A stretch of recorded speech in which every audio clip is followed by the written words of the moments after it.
Welcome, Roomers and Zoomers, to Orange Coast Unitarian Universalist Church. My name is Jan Mabey. I'll be joining you as a Zoomer today, and I am your worship associate. I am joined by Beth Syverson, our Director of Music Ministries, in welcoming you this morning.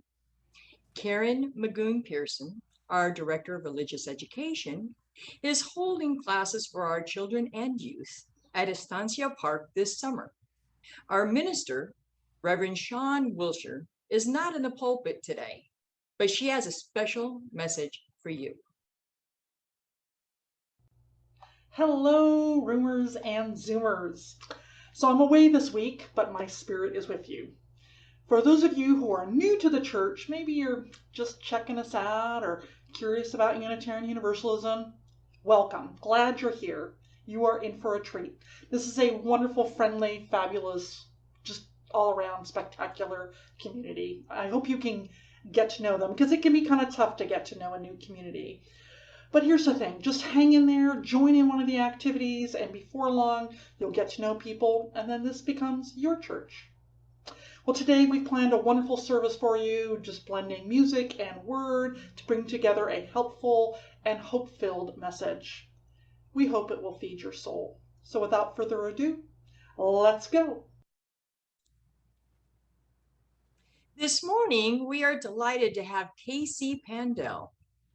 Casey Marie Pandell is a Unitarian Universalist seminarian, hailing from a non-religious yet spiritual background prior to becoming a member of the UUC Fullerton. Part-time goth, full-time dog mom. She enjoys being an active part of the Orange County theater scene and reading whenever she can.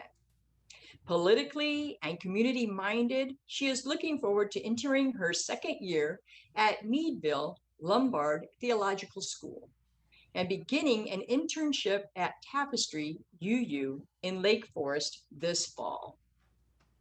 We would also like to recognize the many volunteers that have helped to put this service together today. You can see their names on the screen. We respectfully recognize that our church property rests on a Hachiman and Tongva land. As Unitarian Universalists, we have many different beliefs, but we are one loving community. We are bound together, not by a common set of rules or beliefs, but rather a covenant. A covenant is simply a promise that whatever our beliefs, we accept one another and encourage each other in spiritual growth. We affirm that all life has inherent value and that all existence is interconnected. We strive for justice and compassion in our deeds and relationships, and we are committed to creating a welcoming community without regard to the traits that sometimes divide people. To our roomers, we invite you to silence your cell phones. For our Zoomers, we invite you to say hello in the chat. I'd like to remind the roomers not to sing along with our musical leader, even though you see the lyrics on the screen. Roomers can instead sway with the music. Zoomers can sing to their heart's content.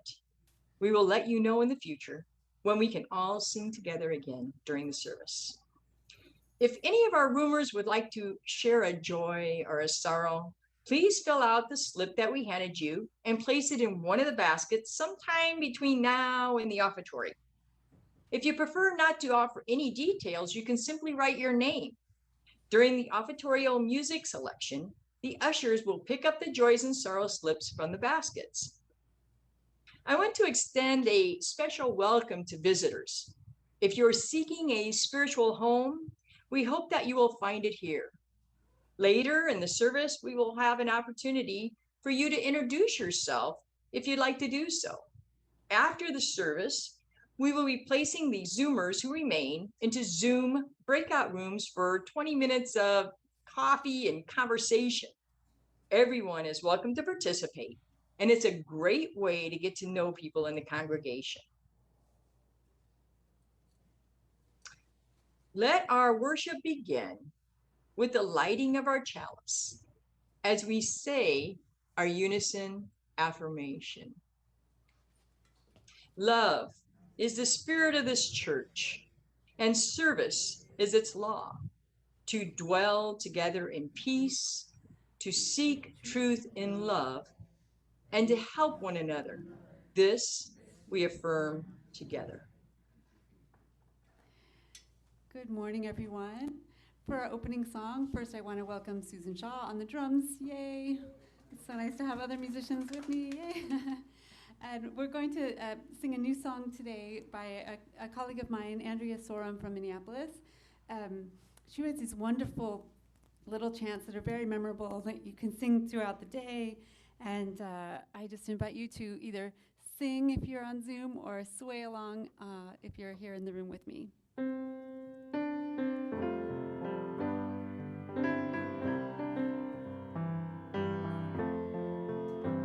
There is no future without peace, and no peace without grace, and no grace without mercy, and no mercy without love.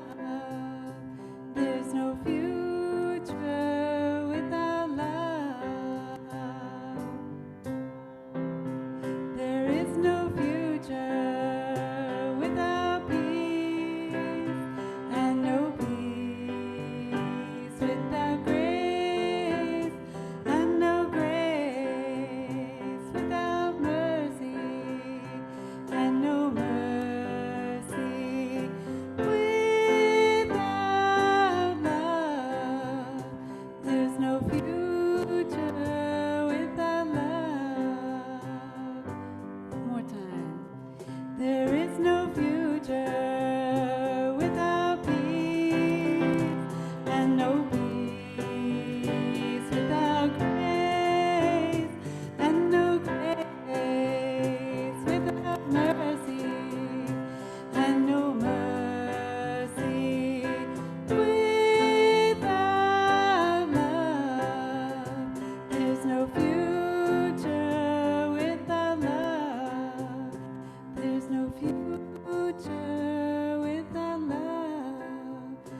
There's no future without love.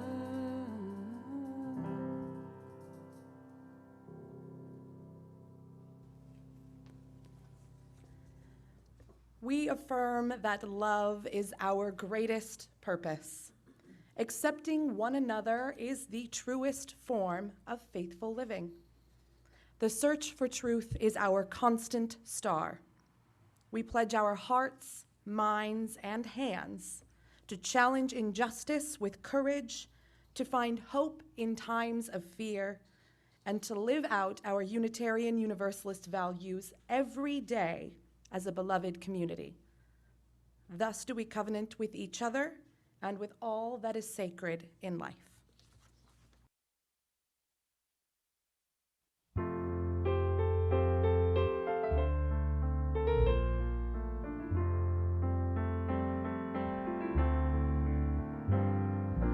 Oh, my heart, carry me through this world of dark and light. In my grief, let me hear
I'd like us to all take a collective deep breath and just a moment to relax. And if you're inclined to do so, close your eyes as I read a poem by Thomas Fritz. It's titled, "To be Human is to be aware of our separation." To be human is to be aware of our separation. We want to love and to be loved by our friends, our parents, our children, but often we feel alone, not knowing the right things to do or the right words to say.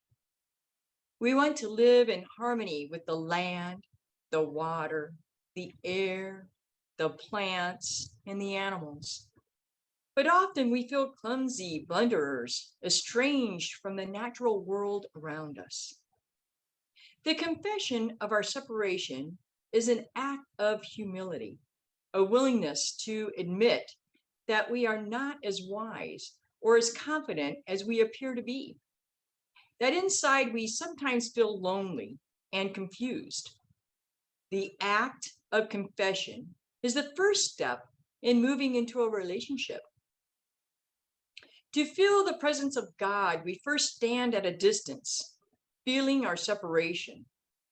Then we turn and move into relationship, opening our hearts to other people, to the earth, to the sounds of music.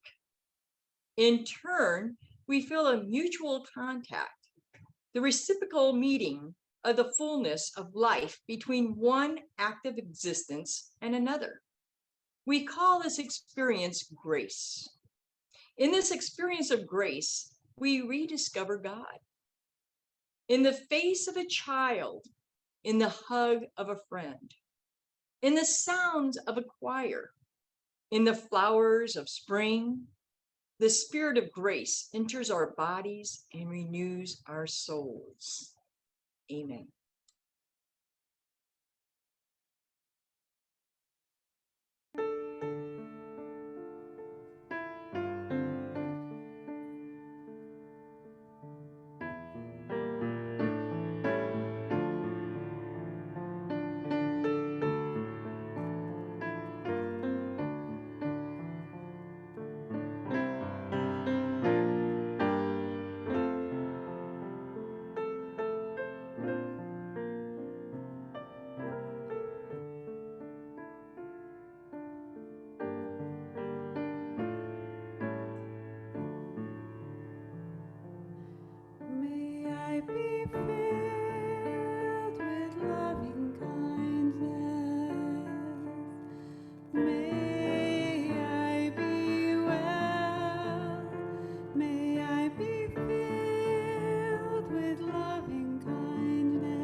Grace, the unmerited divine assistance given to humans for their regeneration or sanctification.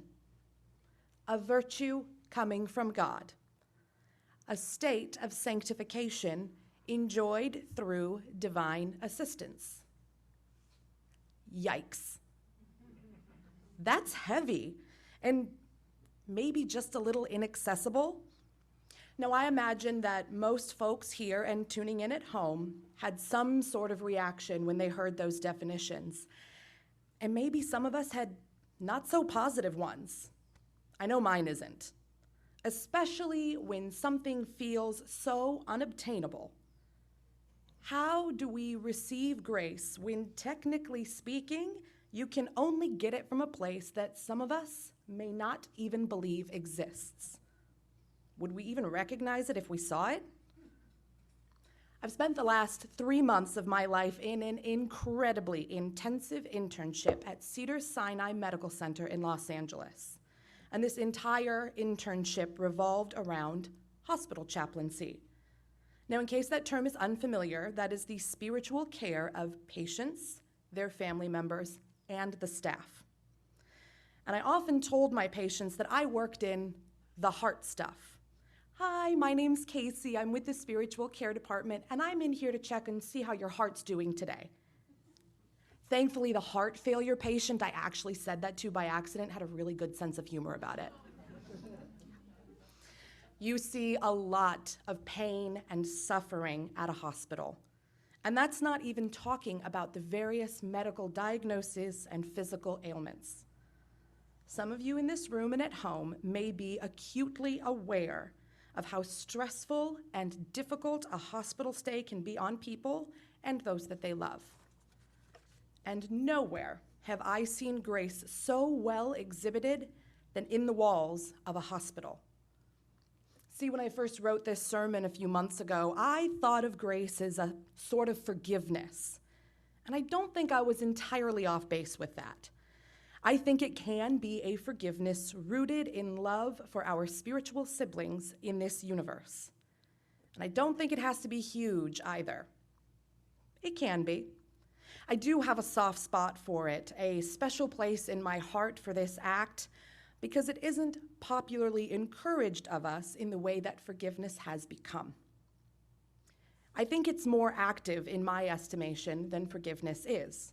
Now there's the Lord's Prayer, the Pater Noster, which requests of God to forgive us our trespasses as we forgive those who trespass against us. And that feels a whole lot more situational. Grace, though, that feels a lot more like good work, a marathon rather than a sprint, as it were. Now, biblically speaking, we are told that grace is God's love for us through the suffering and sacrifice through the crucifixion of Jesus Christ, despite humans being considered largely undeserving of it. And that's a bit of a grim depiction. We deserve to be loved because we are here. Maybe a more accurate thought is God has love for us even when we don't deserve it. We all have those people in our lives, right? The friend that seems to make the worst decisions for themselves no matter how many times they get hurt. The sibling that never pulls their emotional and social weight in the family. The family members who get sucked into conspiracy theories. The elders that are way more bigoted than they want to admit and have no intention of learning any better. More complex than that, partners that we're in conflict with. Children who become argumentative. We still love these people, don't we? We don't cease loving our spouse because they're fighting with us. We don't loathe our children because they navigate the world in the ways that children do. We don't wish ill on the ignorant of our families. So what do we do? Indulge me, if you will, a different flavor. Imagine you have received a dire diagnosis. Your treatment is no longer effective. You are in intense, constant pain. You are sick and tired, and you are sick and tired of being sick and tired. You know that you are not ever going to improve. You have accepted this fact and made peace with being in the final days on this earth. You opt to begin hospice care. Your family has not, in any way, shape, or form, accepted this or been okay with it. I saw that exact scenario become an actual, literal fight between family members. Tensions were high, words were yelled, tears were shed, and I can only imagine how difficult that moment was for these people. No one wants to fight with those they love on a good day, certainly not when you are in arguably the last days on this earth. So how do we get past this? Grace. Grace is that moment of love that we have when love is hard to give. Now, I don't think these family members loved each other any less. Indeed, I do think these tensions came from the absolute love that they have for each other. And that's the trick. We choose to love people. We can choose to love them even on their worst days. Now, people are easy to love when they're on the up and up. They are much more difficult to do that when anger and hurt set in. And that's when grace comes into play. Now, that's not to say that grace is easy, not by a long shot. Loving someone when at best all you want for them to do is to go away and leave you alone, or to pretend that those really painful parts of them don't exist. It's gotta be deliberate. We have endless grace within us. I truly believe this. But we don't always know how or when to give it. You've got to want to do it, and you have to bring your whole self to the practice of grace. And it is a practice. Like learning any new skill, it takes patience, intention. Patience, repetition, and did I mention patience? Patience with the receiver, and patience with the giver. Indeed, our Unitarian Universalist principles ask this of us. Between the inherent worth and dignity of all beings, the call to compassion in human relations, and the interdependent web of all things in existence, it is right there. We can think of it as maybe an implied principle, maybe principle 1.5 or something. Try to love everyone, even when it's difficult. That same grace can be extended to strangers, too. That may genuinely be one of the most effective times to employ it. There's a saying that hurt people, and that's what comes to mind. The idea that people in pain lash out in ways that perpetuate their pain, and I often wonder if deep down, that's one of the reasons why complete unknowns can be devastatingly cruel to the people they meet. I know that someone spitting vile words at us probably doesn't actually personally mean it against us. They have their own notions and they come bearing their own scars. And we can choose how we respond to their words or actions. Comedian Patton Oswalt exhibited this a few years ago. Some stranger online, and it's always online, delivered a healthy dose of vitriol. And rather than respond in kind, Oswalt took a moment to dig just a little bit deeper. And what he found was a man in desperate crisis, needing extensive medical care with absolutely no means with which to acquire it. Instead, he responded in kindness, choosing words of love and care, and he went so far as to help fundraise to help this man acquire the care he needed. That's a somewhat extreme example. We're not all a famous celebrity who has that power, but it's a telling example nonetheless. There's a version of a story written by Lauren Isley that reads thus. One day a man is walking along the beach when he notices a boy picking something up and gently throwing it into the ocean. Approaching the boy, he asks, "What are you doing?" The youth replied, "Throwing starfish back into the ocean. The surf's up and the tide is going out, and if I don't throw them back in, they'll die." "Son," the man said, Don't you realize there are miles and miles of beach and hundreds of starfish? You can't make a difference. After listening politely, the boy bent down, picked up another starfish, and gently threw it back into the surf. Smiling at the man, he said, "I made a difference for that one." Extending that human love to another just because they are here and just because we love them. Now, of course, assuming that we can just be gracious and give out grace like it's candy on Halloween is going to set us up to be sorely disappointed.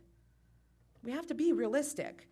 While every person, by virtue of their humanity and dignity, deserves grace, not every person deserves our specific grace. We can choose who to give it to as easily as we can choose to give it. Those in our lives who choose to hurt us may not deserve our grace. Our grace deserves thoughtful giving, and it can serve to feed our souls if we choose to let it. Withholding it can be just as caring for ourselves. Grace requires heaps of emotional labor, and it is most certainly our prerogative if we choose to expend it or not. Crucially, too, I think, is the grace that we give ourselves. Entertainer RuPaul Charles has a catchphrase: "If you can't love yourself, how the hell are you gonna love somebody else?" Catchy, yes. Theologically, a little bit thin. And really, it's too easy. Loving ourselves, that's a complex business. Not everyone even knows that they are capable of loving themselves, let alone how to do it. And even those of us who have really good examples of self-love in our formative years can still struggle with it in our adulthood. Yet another great time to exhibit grace. We, ourselves, are not always easy to love. I know I'm not. And yet, don't we deserve the same grace that we are willing to extend to others? This may be the greatest grace that we have to share. Grace for ourselves and all of our imperfections. I have a friend, she's a forensic nurse and graduate educator at a very local, very well-known university. She's seen some of the worst that humans have to offer each other. And when we had a discussion about this sermon, as I panicked about not knowing what to write, she said this: "Grace isn't only something that we give. It's something that we know, that we feel for ourselves. And when that is true, we can give it to others. That includes gifting it to ourselves as much as the others that we know in life. We can think of it as self-care, as sustainability care, in as much as it is an exhibition of our love for our fellow humans." So, what is grace? It's a practice, a skill that requires work and care to grow and flourish. It is a gift to be requested, of course, but more importantly, it must be freely given. We cannot coax grace. We cannot force it. It does not come as the air that we breathe or as the river flows. It is an active, intentional choice, one that we each individually have to make for the reasons that we have to make it. Grace is never given to others for us. It is not a requirement. What I do think it is a sacrament of the soul. And I really think that gets to the heart of grace. Grace is an act of love, unconditional, fulfilling love. Now, perhaps, maybe it really is God's gift to us, but not through him loving us through Christ's sacrifice. But it is him, or spirit, or universe, or all-loving, whichever you feel in your heart and soul. It is that allowing us the ways in which to love and be loved when love is a complicated action. Perhaps in some ways that's really what it is. Grace is love in action. I mentioned earlier that the hospital was the best place that I saw grace exhibited. You hear people talk about this idea of a good death, and that generally means things like pain-free, peaceful, and uneventful. A summer at a major hospital with COVID-19 cases rising, sometimes seeing the same families leave and come back week after week, and I've got to say, a good death looks much different than that now. A family from another country brought their patriarch here for cancer treatment. And once again, that treatment was ineffective. And the family had to make the difficult decision to put him on hospice care. The struggle of the only English-speaking child in the room having to carry the weight of the world as translator and decision maker while still traversing the deep grief she was feeling over the impending loss of her father. She told me that she knew that he had to go. It wasn't fair that her father was suffering. But she so desperately wanted him to stay, and she had to grapple with the reality that she could not have him here and have him here and whole. Together, we combed through the grace that she felt she needed to give herself to absolve herself of the guilt she felt and the grace she needed to allow herself to let her father go. I met patient after patient who heard the word chaplain and immediately had their own conception of who I was, what I believed, what I was there to do. I had a man look me in my eyes and tell me, I don't want to be converted. I said, great, I'm not here to do that. These conceptions always colored my approaches, but never colored the grace that I extended to my patients. People at the end of their lives, people getting a new lease on life after a transplant, and everyone in between, in the hospital, in this room, or anywhere else in the world. The key to a good death, really the key to a good life, might just be grace. Getting good with not God, but each other. Being able to give a little love, even on a bad day, to be in community with one another. A deep, loving kindness. Now that might not change the world, but it can change us. And sometimes, isn't that kind of the same thing?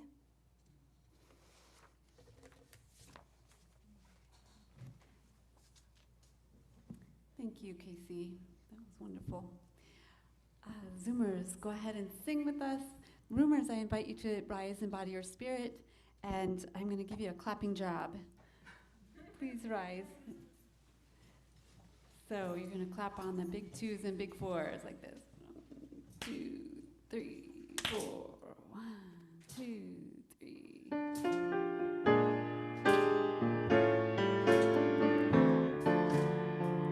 Come into the healing rivers, rivers of grace.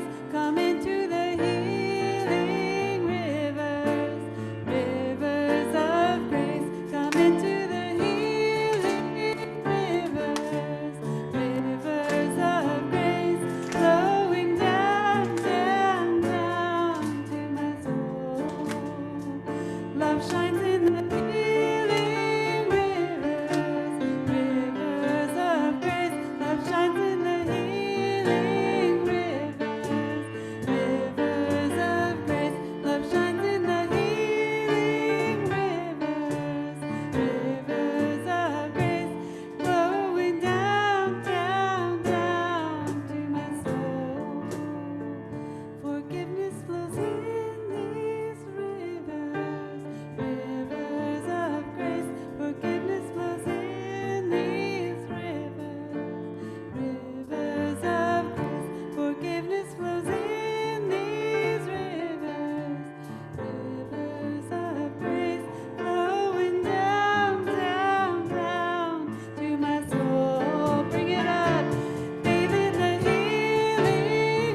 Unitarian Universalist congregations are fully self-supporting, meaning that members and friends raise all funds for the operating budget, ministries, and programs of the church.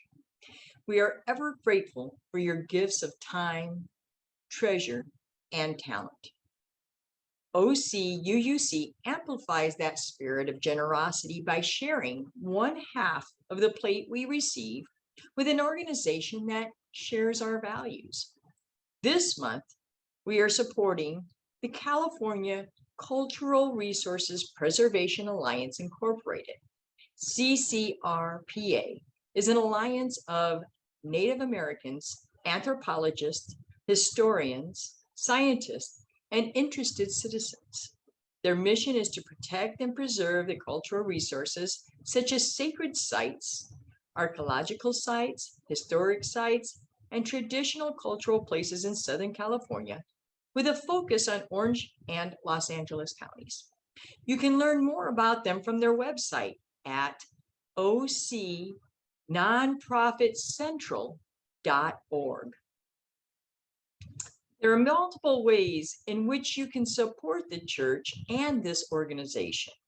You can mail a check, you can go through our website, use an app called Give Plus, or if you're a roomer, you can place your offering in a basket as you leave the service today. The choice is yours. All the information is on our website should you need it. As always, thank you for your generosity.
And now, Zoomers, please join in singing, and Roomers, sway along as we sing We Gather Together, a song that puts our intentions into words and expresses our gratitude for the many gifts we share.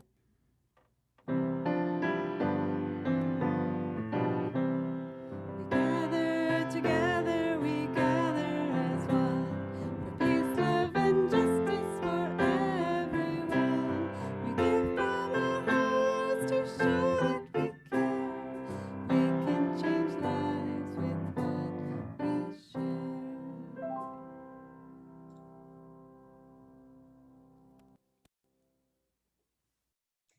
Now is a time when we honor the important events in our lives. You are invited, one and all, whether you're a member, a friend, or a visitor, whether you're a roomer or a Zoomer, to participate in our weekly ritual of joys and sorrows. Perhaps you came here today holding something close to your heart, moments from the last days or hours that have struck you at your core. If you'd like to honor such a profound joy or sorrow, you are invited to do so. I would like to invite Bertie Reed, one of our pastoral care team members, to join me as she will be lighting a candle for you today. I also am asking Casey to read for the roomers, and then I will read the Zoomers' joys and sorrows. If you're a roomer and haven't yet placed your joy or sorrow in a basket, you can do so now. An usher will pick up the basket in a moment. If you are a Zoomer, you can write your joy or sorrow in the chat, or simply write, "Please light a candle for me," if you prefer not to share the details. Let's take a few moments in the spirit of silence as Beth plays some music and the ushers retrieve the baskets. And as Casey and I read these out loud, Bertie will light a candle for you. Please hold each of the joys and sorrows in your heart, silently offering healing or celebration as you feel called and according to your beliefs.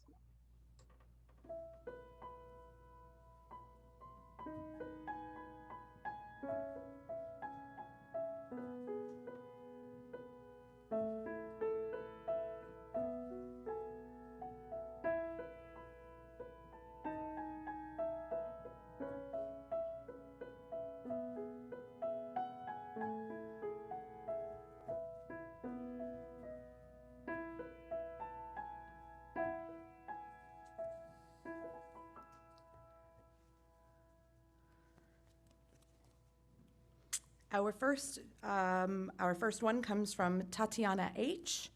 They say they are feeling grateful that my family and loved ones are healthy, but that they are nervous about the start of school next week. And I think a lot of parents are. We hold that with us. Meg W. says that they are wishing Kathleen McFarlane a very happy birthday today. And finally, for our roomers, Jodelle S. says that they have a hope for love, that their dear husband, Ron, I lost him this year to cancer. He was my world, and he is in my heart forever. I send out my compassion to those of you who have lost a loved one. And Jodelle, we hold you in our hearts as you traverse these waters. And for our Zoomers, we have a prayer request from Matthew P. I'm praying that my financial situation will improve. Barely going to be paying my bills right now. I need a financial miracle. So sorry you're going through that, Matthew. Patrick TCB, marking one more time around the sun this week. Well, happy birthday, Patrick. Thank you. Sarah J.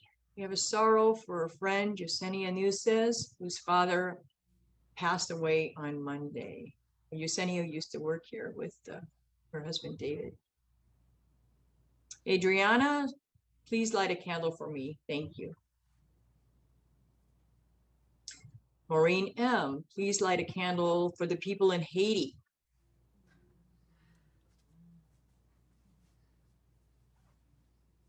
Marilyn, a candle of joy and hope for my grandchildren, Darren and Emma. Darren will be entering his senior year of high school, and Emma is entering her freshman year of high school. My love to both of them. Congratulations. Steve and Barbara M. share a joy for the punctual arrival of granddaughter Maya on Thursday, her actual due date. New mom and dad and baby are home and doing well. We have a Linda writing, please light a candle for me. Valerie writes, please light a candle for me, thank you.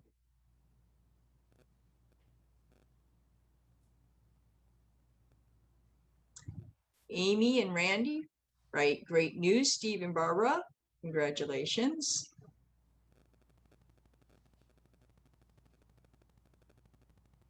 Virginia D. and Joy. Granddaughter Emily's birthday is today.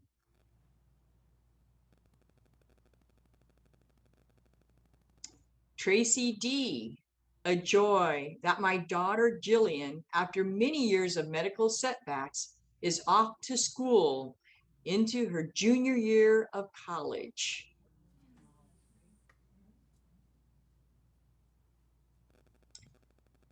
Alex B. I'm headed to De Benneville Pines this week for fire suppression works. Joy.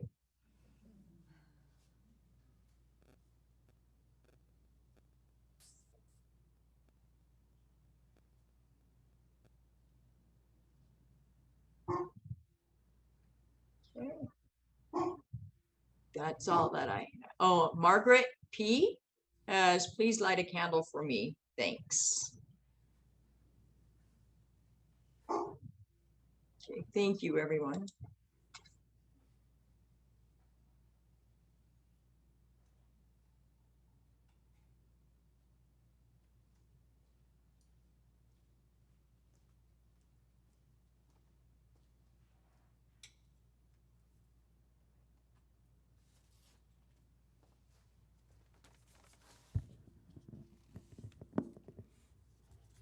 And in tribute to Grace Through Music, the words of Ernesto Cardenal, the music of the spheres, a harmonious universe like a harp.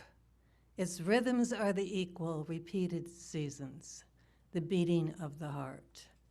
Day, night, the going and returning of migratory birds, the cycles of stars and corn.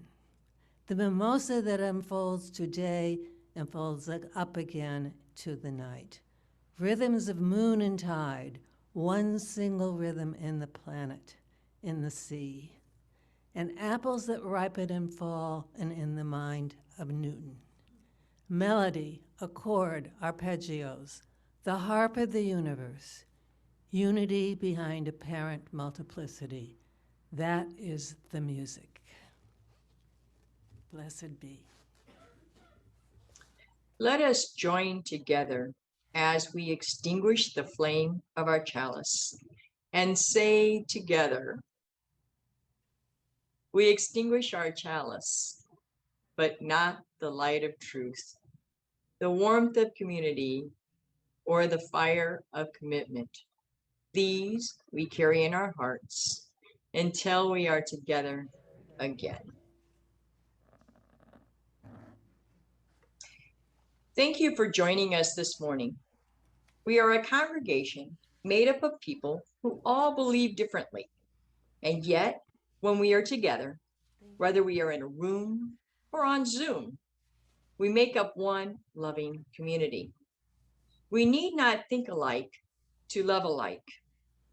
If you are a guest, a visitor, or someone who hasn't yet been known to us, I invite you to become a part of this beloved community. We encourage you to either write in the chat or stand for a brief moment and tell us your name and where you are from. If you are in Daniel's Hall, Beth will bring a microphone over and hold it for you. Please speak toward the microphone so that the Zoomers can hear your name and where you are from. and then I will read any visitors from the chat.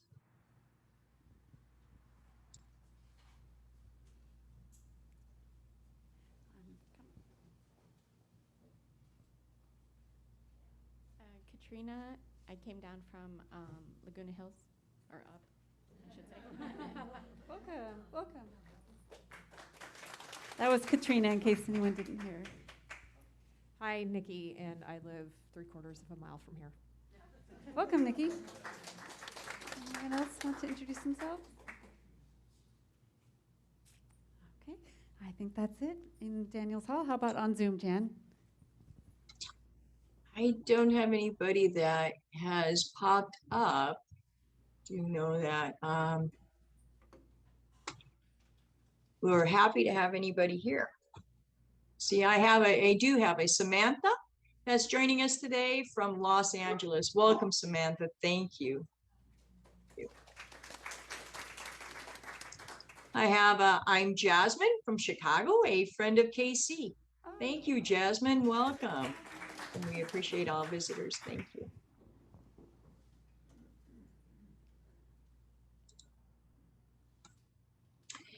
If you'd like to know more about our church, including programming for our youth and children, please contact us at hello@ocuuc.org, and we will help you get connected.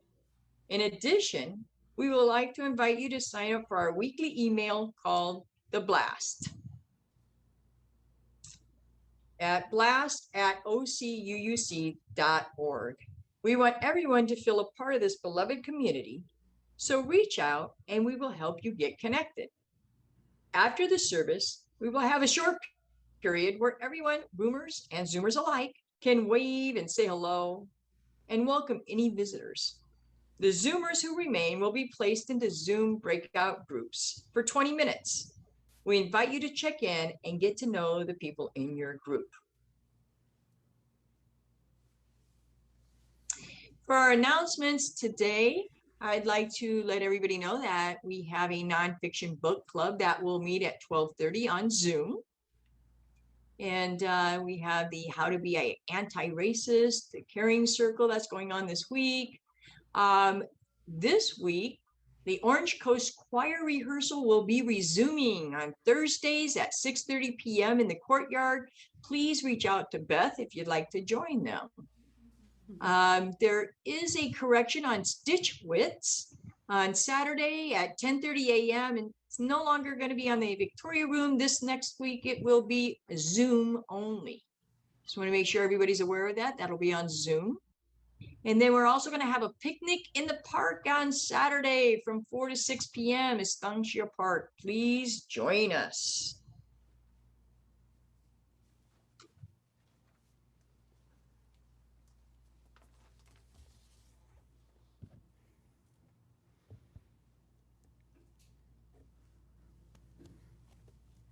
Spirit of life, Spirit of love, we have gathered under the banner of a shared faith.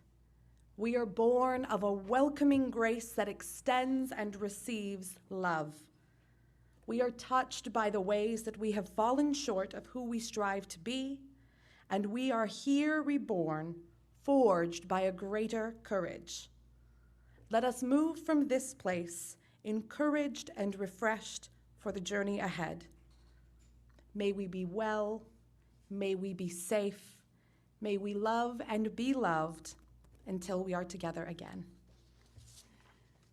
And please sing or sway along with me and Susan as we sing our goodbye song. Be safe, be well, you mean the world to me. Be safe, be well, you mean the world to me. And now this service is over. Let our service continue.